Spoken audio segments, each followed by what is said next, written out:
And welcome back. In the previous video, we went over the basic rules that all HTML files must follow. And I kind of glossed over this doctype HTML tag. And I did that on purpose because I want you to develop another developer fundamental concept. And that is the fact that most of the time, as developers, there's so much information out there, there's no way that you can keep all of that in your head. And as developers, we must get really, really good at problem solving. So for the doctype, let's say if I was working and somebody gives me this file and I say, okay, I got this, that's good, but I'm not sure what doctype is. Well, again, we want to get really good at Googling here. And I know it sounds silly, but trust me, as a developer, you're going to be Googling a lot and going to get really, really good at looking for answers and understanding meanings behind code.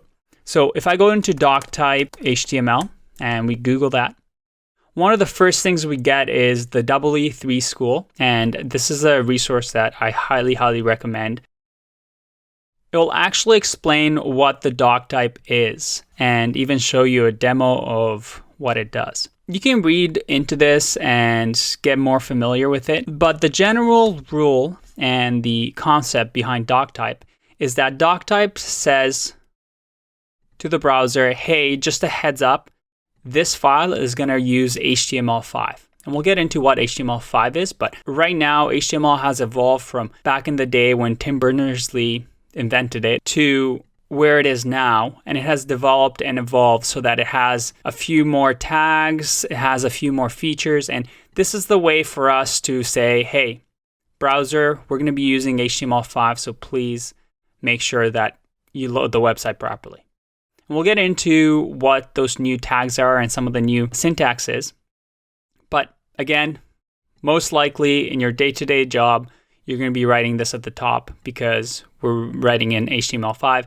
If that ever changes and something new comes along, we might change this, but doctype, that's what it is. But the key concept here is that I really want you to start Googling. And anytime you see in my videos something that you don't fully understand or you want to dig a little bit deeper, you really want to grow those roots of your foundation so that you really understand how the landscape works. Okay, so from there, I just wanted to get that concept across that as a developer, you really want to understand how things work and what they mean. And you'll come across in your day-to-day many things that it's very easy to just on the surface copy and paste or just look at an example and do it without fully understanding what it does. But the developers that get really, really good salaries, really good jobs, and are considered senior developers are the ones that fully understand all the meaning behind the things that they do. We're going to be taking that throughout the course and making sure that we develop those fundamentals. But anytime, like I said, you have any questions or you don't understand something fully, I do encourage you to Google and get the answers because there's a ton of free resources out there for you to get fully comfortable with a topic. I'll see you in the next one. Bye-bye.